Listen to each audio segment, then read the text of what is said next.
Hallo zusammen und herzlich willkommen zu einem weiteren Video. Heute geht es schwerpunktmäßig um das Thema Computer.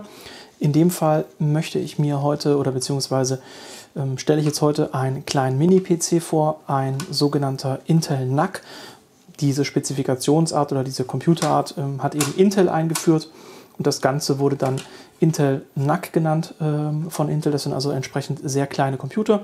In dem Fall ist das vom Hersteller Minis Forum. Die gibt es aber wie gesagt auch direkt von Intel oder von anderen Herstellern. Innen drin sind sie immer gleich aufgebaut. Wir haben hier also dieses sehr kleine oder sehr klein gehaltene Formfaktor Mainboard eben in diesem Intel NUC Standard. Wir haben ganz normalen Arbeitsspeicher, wie man ihn auch in Laptops findet. Wir haben eine M2 SSD, wie man es aus dem Laptop oder aus dem Desktop kennt. Wir haben hier jetzt zum Beispiel auch ein Wi-Fi-Modul mit drin, das sitzt hier unten. Und dann eben dieses kleine Formfaktor-Mainboard. I/O-mäßig gibt es hier, ja, wie gesagt, je nach Modell unterschiedlichste Anschlussarten. Wir haben jetzt hier USB-C, USB-A im USB 3.0 Standard. Anschluss für Kopfhörer, ein Ausschalter. Auf der Rückseite haben wir entsprechend zweimal Ethernet, hier sogar 2,5G Stromversorgung, HDMI-Ausgang, DisplayPort-Ausgang und nochmal USB. Das heißt also, I/O-technisch sind diese kleinen Dinger wirklich gut ausgestattet. Je nachdem, welches Gerät ihr kauft, könnt ihr die auch direkt auf der Rückseite eures Monitors befestigen. Da gibt es dann sogenannte VESA-Adapter dafür. Das heißt, ihr habt hier wirklich also dann ein sehr schlankes System, also sprich nur der Monitor und keine große Kabellage, weil das dann alles in einem verbunden ist. Was bei dem System jetzt auch noch ist, man kann zusätzlich zu der M2 SSD auch noch zwei weitere 2,5 Zoll SSDs verbauen. Das sind dann die Anschlussstecker dafür. Die kann man dann eben hier vorne einstecken und in diesen Schacht passen, wie gesagt, 2 x 2,5 Zoll SSDs. Was mich an dem System jetzt ein bisschen stört, ist die Lüfterlautstärke. Also ich nutze das bei mir am Fernseher. Ich habe da jetzt nicht mehr x Boxen für die jeweiligen, also meistens ist ja so, man hat irgendwie, keine Ahnung, bei Telekom oder bei KBW oder Vodafone irgendwie so eine Box für einen Fernseher und irgend so ein proprietäres Programmset, dann vielleicht noch was von Sky, ein Amazon-Stick oder irgendwas. Und ich habe das jetzt alles ersetzt durch dieses Intel NUC, da läuft einfach Windows 10 drauf. Da habe ich ganz normalen Browser, kann dann da Amazon schauen. Ich habe meine Sky Q oder meine Sky Go App drauf. Sprich, also ich kann halt die ganzen anderen Geräte alle verschwinden lassen und habe nur noch dieses eine Gerät, was ich sehr praktisch finde. Aber wie gesagt, der Lüfter dreht halt teilweise ziemlich hoch oder ist eben dort deutlich hörbar. Und da wollte ich jetzt mal schauen, ob ich das entweder softwaretechnisch abgestellt bekomme, sprich also im BIOS, oder aber ob ich hardwaretechnisch den Lüfter vielleicht einfach tauschen kann gegen irgendwas von Noctua oder so, die ja bekanntermaßen etwas leiser sind. Das heißt, darum geht es jetzt heute schwerpunktmäßig. Und jetzt starten wir einmal und gucken uns die Software an und schauen mal ein bisschen im BIOS, ob wir da was finden, um die Lüfterdrehzahl runterzuregeln. Bevor ich das mache, lasse ich jetzt aber einmal einen entsprechenden Lasttest laufen. Ich lasse also hier ein Prime 95 oder irgendwas auf das Ding drauf los und guck mal, wo da die Temperaturen maximal unter Last sind, um dann einfach einen Eindruck zu bekommen, muss der Lüfter überhaupt so hoch drehen, ist der temperaturtechnisch am Limit oder eben nicht. So, jetzt habe ich das Ganze einmal, wie man hier sehen kann, provisorisch angeschlossen und jetzt fahre ich das Teil einfach einmal hoch und dann schauen wir mal, ob wir da im BIOS die Möglichkeit haben, die Lüfter irgendwie anzupassen.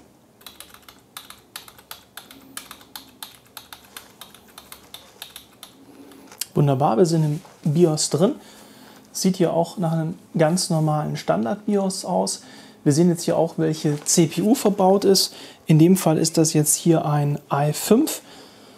Das ist eigentlich schon ziemlich stark, finde ich, für so eine kleine Kiste. Wir haben 16 GB Arbeitsspeicher. Die laufen jetzt nur auf 2400 MHz. Das ist aber relativ Standard für so Arbeitsspeicher, der eigentlich eher aus dem Laptop-Bereich kommt. Jetzt gucken wir mal, ob wir hier irgendwo eine Lüftersteuerung finden, über die wir das Ganze beeinflussen können. Hier gibt es sowas wie Toggle Configuration. Das könnten jetzt entweder Power Limits sein, könnte aber auch sein, dass wir hier die Möglichkeit haben, Lüfter oder sowas zu steuern. Das sieht aber erstmal nicht so aus. Das sind tatsächlich alles Einstellwerte für die CPU selber. Wobei wir hier Fanspeed sehen. Wir haben also bei 71 Grad 100 Fanspeed und bei 55 Grad 75% Fanspeed. Das finde ich schon ziemlich viel. Also 55 Grad ist ja ein komplett normaler Bereich.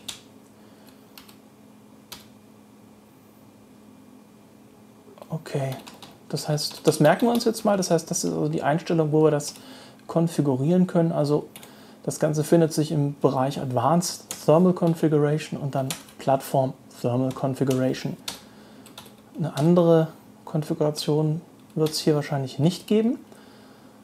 Das heißt, wir starten einmal neu und machen jetzt einmal den Test in Windows unter Last, wie heiß er überhaupt wird, also in welchen Regionen wir da unterwegs sind. Und je nachdem passe ich dann hier mal die Lüftersteuerung an und schaue, wie sich das entwickelt. So, ich starte jetzt gerade einmal W-Prime. Der Intel NUC hat hier keine dedizierte Grafik, das heißt, die einzige Last, die wir wirklich erzeugen oder das einzige, was in dem Intel NUC hier Wärme abgibt, ist die CPU. Das heißt, mit so einem Benchmark wie W-Prime können wir da das System entsprechend an die Grenzen bringen, um zu schauen, wie hoch geht die Temperatur und sind die Werte, die hier im BIOS konfiguriert sind, sinnvoll oder können wir da vielleicht ein bisschen runtergehen. So, ich werde jetzt den ersten Lauf von W-Prime mal starten. Wie wir sehen können, die Temperaturen gehen tatsächlich einfach nur durch Starten des Programms schon relativ hoch. Wir sind jetzt hier bei 85 Grad. Das ist also wirklich eine Menge. Also zumindest dafür, dass ich nur das Programm gestartet habe. Ich lasse jetzt einmal hier die 32 Megabyte Version oder 32 Millionen Operationen Version laufen. Und wenn wir jetzt hier mal schauen, sind wir aktuell auch schon wieder bei 85 Grad. Auf dem Nullerkern, 86 Grad habe ich hier irgendwo gesehen. Schauen wir mal, wo hier die Spitze war. 85, 85, 86, 86, also ziemlich viele der Kerne doch relativ hoch. Jetzt lasse ich mal die 1024 Millionen Operationen durchlaufen. Ich halte nochmal das Mikrofon an das Gerät wegen der Lüfterlautstärke.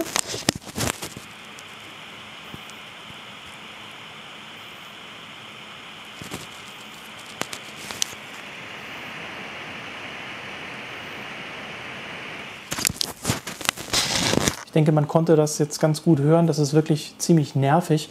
Vor allem da ja, wenn man jetzt Fernsehen schaut, oftmals bei Filmen oder anderen Inhalten die Umgebungslautstärke relativ gering ist und dann eben so ein zischender Lüfter da wirklich nervt. Was wir jetzt eben gesehen haben, ich werde jetzt über die BIOS-Einstellungen hier nicht wirklich was verändern können, denn die Temperaturen sind tatsächlich schon recht hoch. Klar könnte ich jetzt noch so auf die, sage ich mal, 90 Grad zugehen, aber wir sind momentan schon maximal oder an der Spitze der Temperaturgrenze mit 86. Das heißt, wenn ich jetzt hier nochmal 4 Grad irgendwie, sage ich mal, mehr zulasse, indem ich die Lüftergeschwindigkeit runterregel, das wird kaum einen Unterschied machen, weil ich denke, wenn ich da jetzt 5% Lüftergeschwindigkeit wegnehme, bin ich wahrscheinlich schon bei den 90 Grad. Und ob ich jetzt 95% Lüftergeschwindigkeit habe oder 100, denn die Grenze war ja irgendwie über 70 Grad, dann 100% Lüftergeschwindigkeit, da werde ich nichts rausholen können. Insofern muss ich mich jetzt tatsächlich hardwaretechnisch darauf fokussieren, ob ich dort entweder eine andere Wärmeleitpaste einsetze, die mir gegebenenfalls hilft, oder aber eben den Lüfter tausche. Und das mache ich jetzt. Jetzt schrauben wir das Gerät mal auseinander und schauen, was ist da für eine Wärmeleitpaste drin. Ist die überhaupt gut angebracht oder können wir da vielleicht schon einen Fehler feststellen, dass da irgendwie die Wärmeleitpaste nicht ordentlich abdeckt? Oder wie kann ich vielleicht den Lüfter tauschen? So, ich habe jetzt hier einen entsprechenden Kreuzschlitzschraubenzieher. Den brauche ich, um diese 4 Schrauben hier zu lösen. Und das ist auch das, was ich jetzt mache. Ich gehe mal davon aus, dass das hier die richtige Stelle ist, um an den Lüfter ranzukommen. Denn von oben haben wir ja hauptsächlich das Mainboard gesehen. Und hier unten ist eben der Lüfter zu erkennen. Das heißt, ich vermute, wenn wir diese Schrauben lösen, dass wir dann diesen Plastikdeckel hier abheben können und eben an den Lüfter rankommen, der hier doch relativ starke Geräusche macht. So, die Schrauben sind alle lose. Ja, nicht ganz. Eine hat sich natürlich noch verklemmt. Jetzt sollten sie aber lose sein.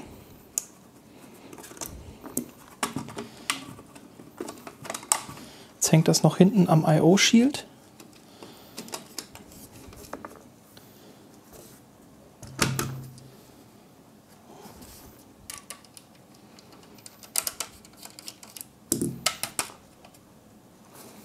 Mal 2 sind schon rausgefallen, 2 hängen noch.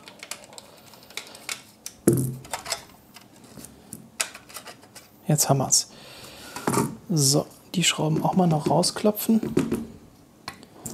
Wollen gar nicht raus. Okay, vielleicht sind die auch an 2 Stellen selbstsichernd, ich weiß es nicht.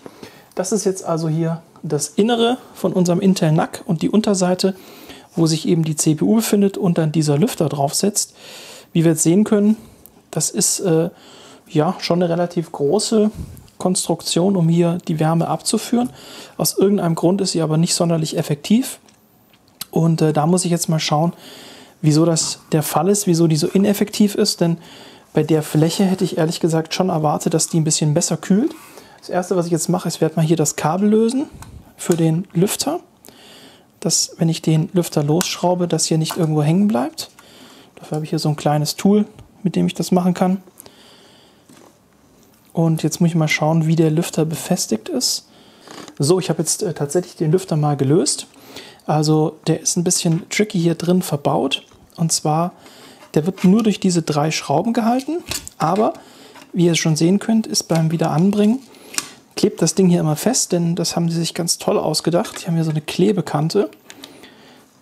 Was es dann natürlich ein bisschen schwieriger macht, den zu lösen und auch den wieder zu befestigen.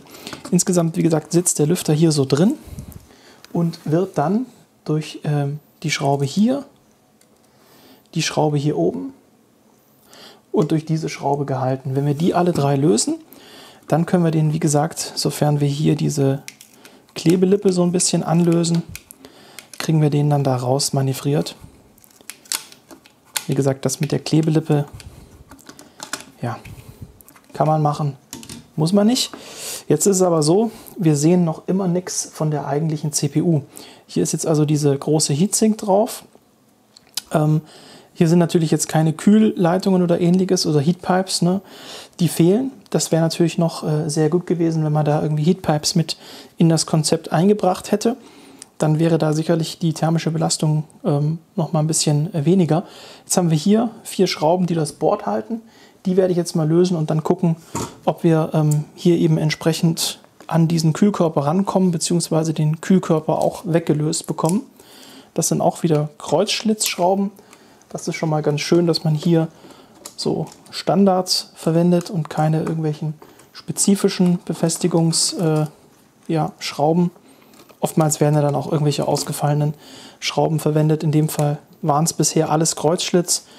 Das heißt, ihr könnt das dann auch ganz normal mit regulärem Werkzeug selber auseinandernehmen. Wie gesagt, je nachdem, was für ein Gerät ihr da habt, die sind immer mal wieder ein bisschen anders aufgebaut. Aber das Prinzip ist ja identisch. Und ich bin mir sicher, dass bei vielen von diesen Geräten die Geräuschentwicklung ein bisschen nervig ist. Jetzt können wir das hier nach oben wegheben und sehen, jetzt hängen noch die SATA-Anschlüsse fest und der Wi-Fi-Anschluss. Ich gucke jetzt nur mal, ja doch, die Heatpipe ist da befestigt. Jetzt überlege ich nur, wie kriege ich den Wi-Fi-Anschluss da möglichst schadlos raus. Denn der sitzt da oben drin. Die SATA-Anschlüsse sind weniger ein Problem, aber das Wi-Fi-Modul, da ist wahrscheinlich das Beste, wenn ich das Modul einfach rausziehe. Also das Modul sitzt ja hier drin, das kann man jetzt momentan schlecht sehen. Ich packe das nochmal hier hin. Hier ist jetzt das Wi-Fi-Modul. Das werde ich jetzt mal versuchen, aus dem Sockel rauszuklipsen, damit man da dann, beziehungsweise damit ich das einfach hier frei bekomme. Ich vermute aber, da ist auch natürlich erstmal das Werkzeug runtergefallen. Ich vermute, da ist auch unter dieser schwarzen Klebeabdeckung nochmal eine Schraube. Ist mir ein Rätsel, warum man die Befestigungspunkte da so versteckt. Ja, da ist auch nochmal eine Schraube drunter. Warum? Ich verstehe es nicht. Wie aber so man es kompliziert macht. Ich versuche euch das jetzt mal zu zeigen. Also hier war jetzt eben dieser Klebestreifen und darunter ist nochmal eine Schraube, die das WLAN-Modul oder das Wi-Fi-Modul hält. Die muss ich jetzt auch noch lösen. Wenn ich jetzt die gelöst habe, kann ich das Modul entnehmen. Das ist in so einem M2-Steckplatz drin. Bloß kein zu langes Kabel, man könnte ja gut rankommen. So, jetzt habe ich das entnommen und jetzt habe ich hier oben meine beiden SATA-Anschlüsse. Die habe ich euch ja vorher vorgestellt, dass man da eben nochmal 2,5 Zoll SSDs verbauen kann. Die lösen wir jetzt mal vom Gehäuse und aus dieser Verankerung hier. Und jetzt können wir den Deckel abnehmen. Jetzt hängt hier am Deckel unser Wi-Fi-Modul, das wir gerade frei gemacht haben oder sage ich mal aus der Platine gelöst haben. Und wir haben hier unsere beiden SATA-Anschlüsse, die dann eben ja, zum Upgrade genutzt werden können. Und warum das Ganze? Das haben wir also oben und unten alles auseinandergebaut, um hier an diese beiden Schrauben ranzukommen. Und ich denke, diese beiden Schrauben werden die Heatsink befestigen. Und das ist jetzt das, was ich als nächstes löse. Und dann sollten wir doch da endlich mal an den Kühlkörper rankommen. Jawohl.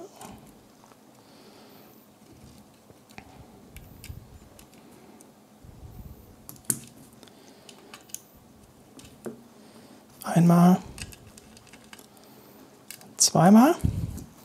Ich glaube, der Kühlkörper hat sich jetzt schon bewegt.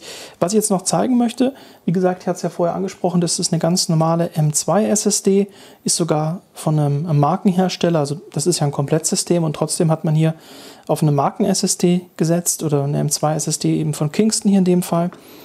Und der Arbeitsspeicher ist auch von Kingston, das heißt also hier ist jetzt ja, ordentliche Ware verbaut. Jetzt probieren wir mal, ob wir die Heatpipe da gelöst bekommen. Sonst sehe ich hier keine, nicht die Heatpipe, sondern den Kühler gelöst bekommen.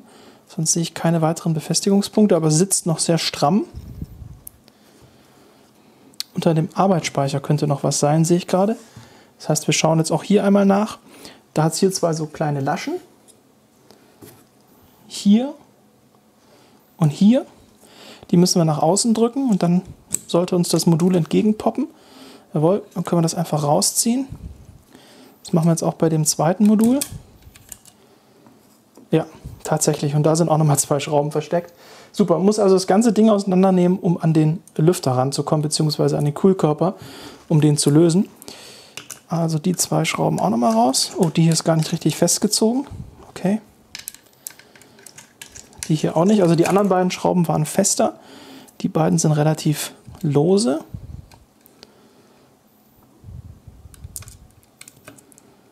Aber der Kühlkörper hat auf jeden Fall gut gesessen. Das heißt, das dürfte kein Problem sein, also dass da irgendwie Anpressdruck oder sowas gefehlt hat. So, jetzt probieren wir es nochmal. Ja, jetzt bewegt sich das Ganze auch. Das kann man jetzt hier schön sehen. Flupp weg. Und wir sehen, die Wärmeleitpaste ist ziemlich alt und trocken. Das irritiert mich jetzt dann doch ein bisschen. Also die ist überhaupt nicht mehr geschmeidig. Ich hoffe mal, man kann das jetzt einigermaßen erkennen hier. Die ist schon ziemlich trocken. Also das ist nicht ideal. Das heißt, das ist das Erste, was ich jetzt mal ändern werde. Ich werde hier die Wärmeleitpaste tauschen.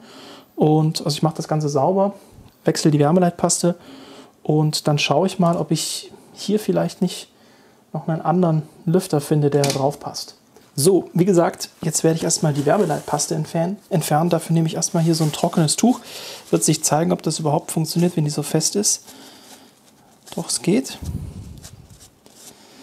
Dass ich einfach mal die groben Reste wegnehme. Das Ganze auch hier von dieser Heatsink. Das Blöde ist halt, oder sage ich mal, was auch dazu beiträgt, dass die Temperaturen da so hoch gehen.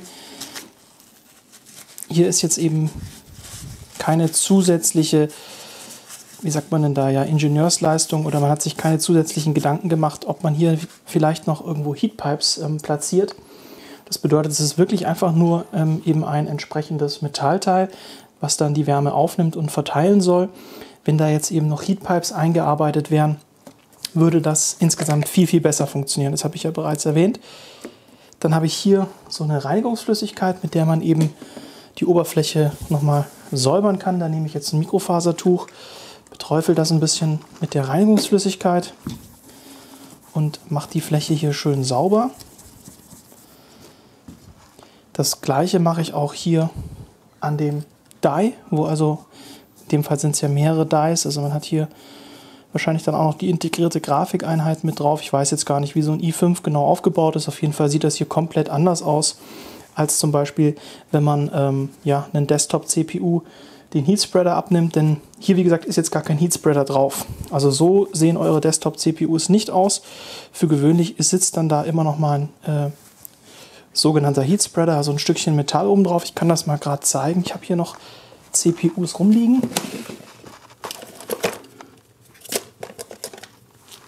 Dass man das einfach mal gesehen hat. Hier im Vergleich jetzt meine Desktop-CPU, eine relativ alte. Man hat hier oben, also wie gesagt, diese Metallabdeckung, das nennt sich Heatspreader und der sitzt eben normalerweise hier oben drüber. Das hier sind die eigentlichen Dies vom CPU. In dem Fall, wie gesagt, wird das hier aufgeteilt sein in Grafikeinheit und eben eigentliche CPU. Und bei so einer normalen CPU, wie gesagt, hat man eben ja, normalerweise nur ein Die, also nur so ein silbernes Stückchen hier unter dem Heatspreader sitzen, was eben die eigentliche ja, CPU-Einheit darstellt. Hier, wie gesagt, ist jetzt alles gesäubert. Hier in dem Fall ist es auch so, dass man da relativ problemlos drüber wischen kann. Je nach CPU gibt es hier manchmal nochmal so kleine Bauteile, irgendwelche SMDs oder Widerstände. Da müsst ihr dann vorsichtig sein, wenn ihr das reinigt.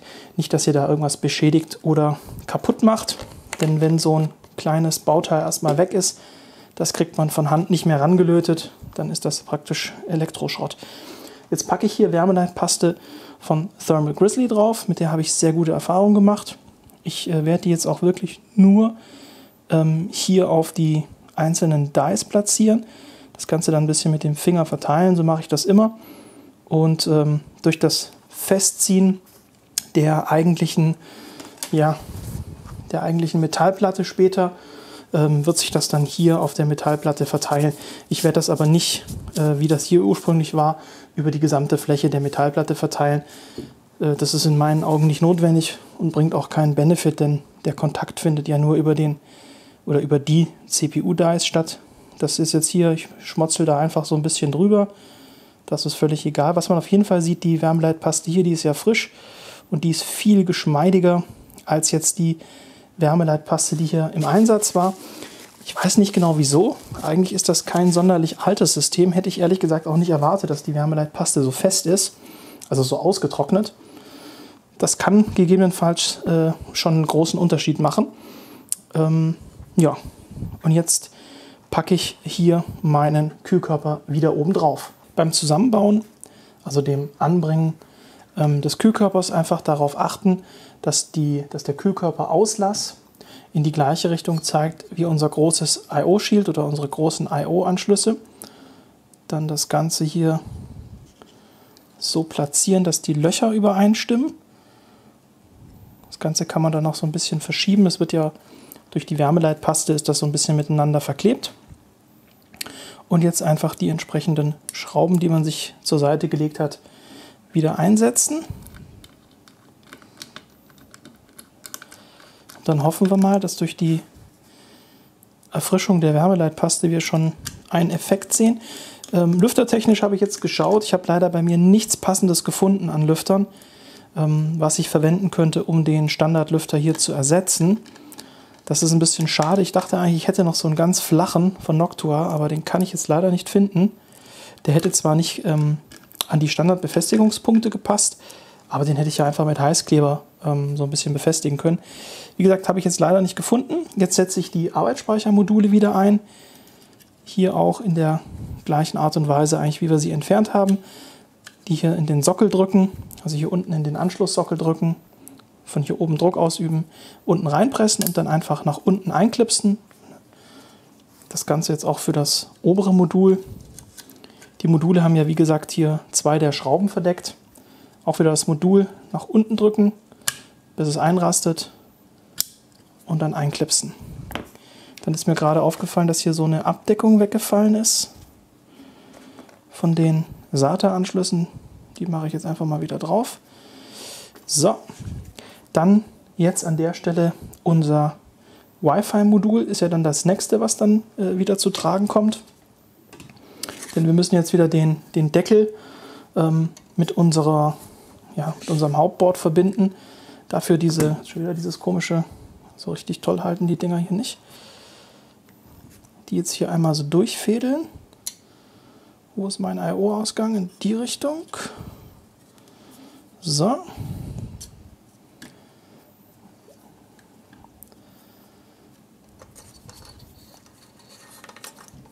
Genau, die jetzt einfach mal hier. Oh, ist schon wieder das Zeug weggefallen. Das ist ja echt ein Scheiß. So. Und jetzt müssen wir hier wieder das Wi-Fi-Modul einhängen. Das ist jetzt echt ein Gefummel, das könnt ihr jetzt nur schwer sehen. Aber das ist alles aufgrund des kurzen Kabels nicht ganz so einfach. So, das Modul hängt schon wieder drin. Hier kann man das jetzt sehen. Das Modul wieder eingesteckt habe. Jetzt hängen diese IDE-Dinger hier im Weg. Jetzt, wo ich das eingesteckt habe, das mal ein bisschen zu drehen. Jetzt müsste man das, kann man das jetzt erkennen? Nur ganz schwer, ne? Also hier befindet sich jetzt eine Schraube. Die müssen wir wieder befestigen. Das ist die Schraube von unserem Wi-Fi-Modul.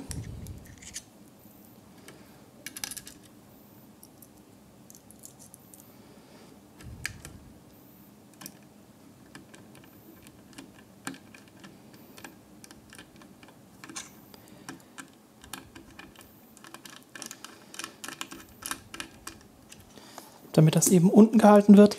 Dann war das Ganze abgeklebt mit hier so einem kleinen schwarzen Klebestreifen. Den machen wir natürlich vorbildlicherweise auch wieder drauf. So.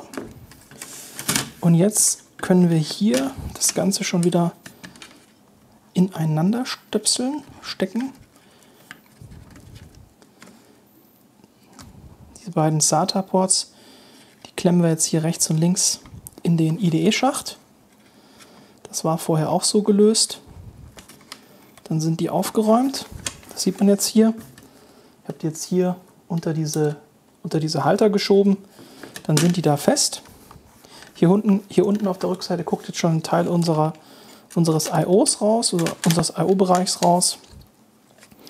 Und jetzt müssen wir auf der Rückseite nur schauen, dass wir das Ganze wieder mit den 4 Löchern hier übereinstimmend platzieren. Das haben wir gemacht. Dann nehmen wir einen etwas größeren Bit, um die großen Schrauben zu montieren, die 4 großen. Ein bisschen merkwürdig finde ist, dass die tatsächlich eine Spitze haben. Ich weiß nicht, ob man das jetzt hier erkennen kann. Das sehen aus wie Holzschrauben. Auch ungewöhnlich, hätte ich jetzt an der Stelle nicht erwartet. Die halten auf jeden Fall das Board im Gehäuse. Also insgesamt lässt sich das schon gut auseinanderbauen. Wie gesagt, an der einen oder anderen Stelle zum Beispiel das Wi-Fi-Kabel ein bisschen länger oder diese SATA-Anschlusskabel ein bisschen länger, dann hätte man das noch leichter in Sachen Wartungsfreundlichkeit. So ist das aber auch voll in Ordnung.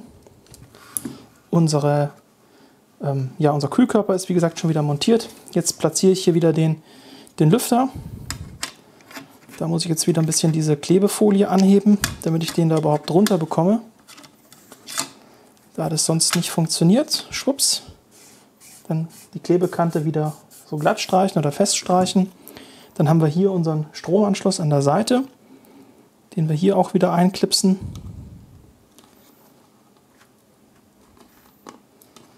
So, damit ist der Lüfter auch wieder verbunden. Das Kabel schieben wir hier so ein bisschen drunter, dann ist das aufgeräumt. Dann nehmen wir wieder unseren kleinen Bit und werden jetzt hier die Schrauben wieder festziehen.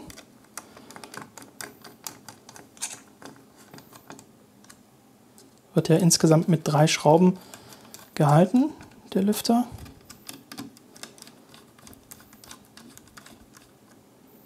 Ist das wieder fest. Und was jetzt noch fehlt, ist eben hier diese untere Abdeckplatte. Da ist ja so, 2 von den Befestigungsschrauben sind hier im Gehäuse verblieben. Die anderen sind eben rausgekommen. Warum das so ist, weiß ich nicht. Aber das können wir jetzt auch wieder befestigen.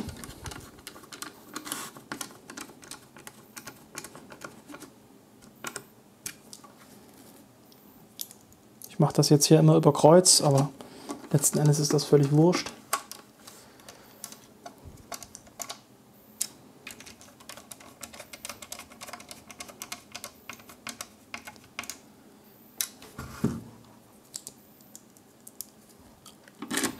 Die letzte Schraube und damit haben wir alle Schrauben wieder an Ort und Stelle.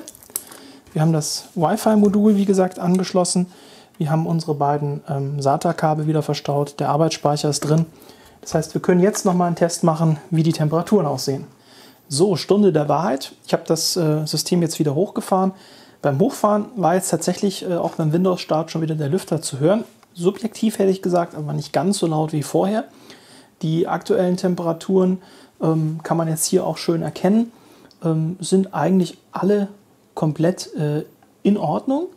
Das heißt also, auf unseren Kernen hier sind wir um die 30 Grad, was sehr, sehr gut ist. Wir hatten hier ein Maximum auf den Kernen von 52 bisher, beziehungsweise von ein Kern hatte 53. Jetzt müssen wir mal warten, bis Windows Prime startet, beziehungsweise W Prime startet. Das dauert hier auf der Kiste irgendwie mal ewig lange, ich weiß nicht genau wieso. Ansonsten, ja, hätte ich gesagt, für den ersten Eindruck erstmal in Ordnung, also nichts Kritisches. Interessant wird es jetzt eben beim Ausführen des Benchmarks, ob wir da tatsächlich eine Reduzierung in den Temperaturen sehen oder eben nicht. So, also W-Prime wollte jetzt irgendwie nicht mehr starten. Keine Ahnung, wie gesagt, auf dem PC hat er immer so ein bisschen seine Probleme. Ich habe jetzt einfach mal mein eigenes Benchmark-Programm geöffnet. Mit dem können wir das genauso gut nachstellen, beziehungsweise eben Last ausüben oder produzieren. Ich mache jetzt hier mal einen relativ kleinen Lauf und dann schauen wir mal hier drüben auf die Temperaturen, wie sich das entwickelt. Also Maximum, eben ich habe noch was installiert, da ist er mal auf 75 Grad hoch. Vorher war ja aber das Maximum 86. Das heißt, wir schauen jetzt mal, wie er sich unter Last verhält. Es ist auf 74 hier, 76, 78, 80. Da war jetzt das höchste 80. Okay, jetzt gehen wir mal mit den Threads und der Komplexität im Test ein bisschen hoch, um da ein bisschen längere Last zu erzeugen. Und schauen mal, wie er sich dann verhält.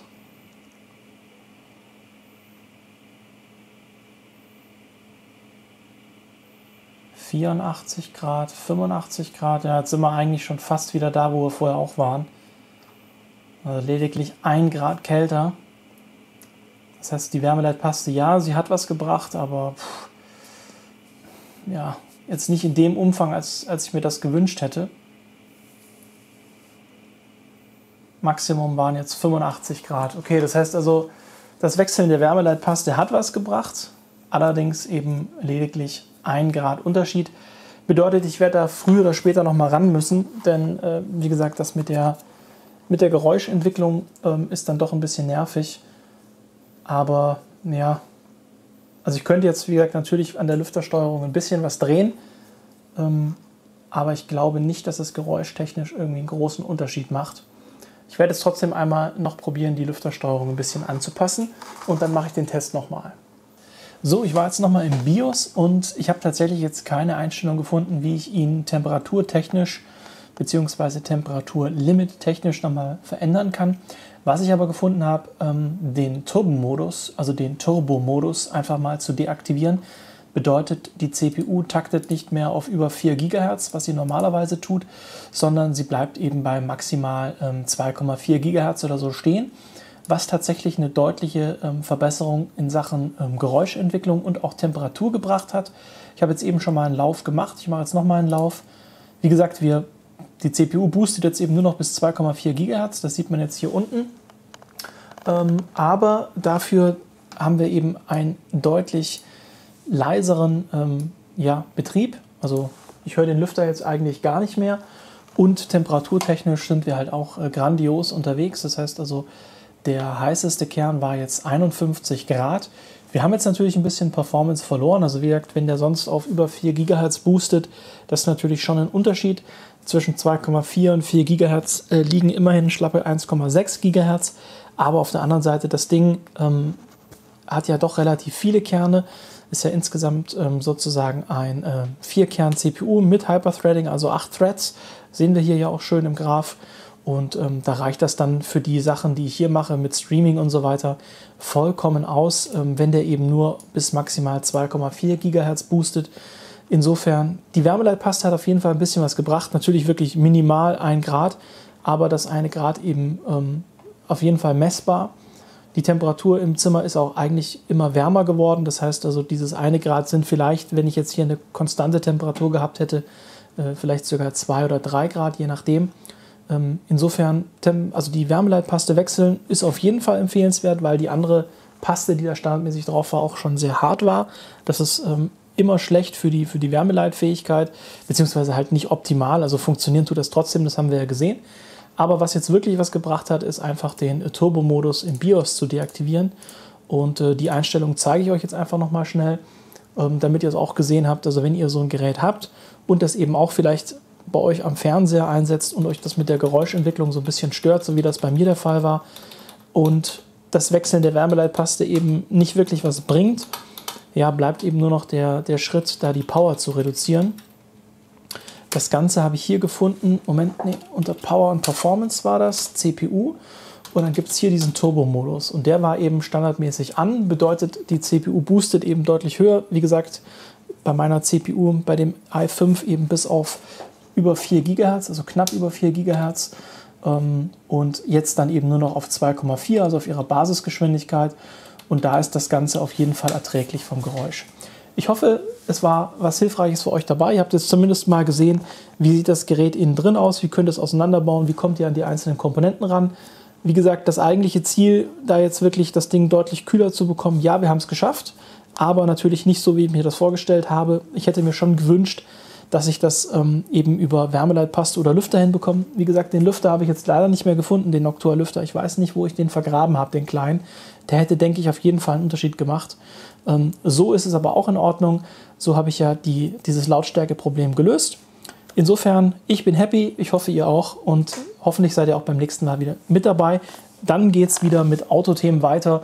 Das heißt, für all diejenigen, die sich jetzt hier mit dem PC-Zeug nicht so viel anfangen können, beim nächsten Mal wieder Autothemen. Bis dahin, euch eine gute Zeit und ciao.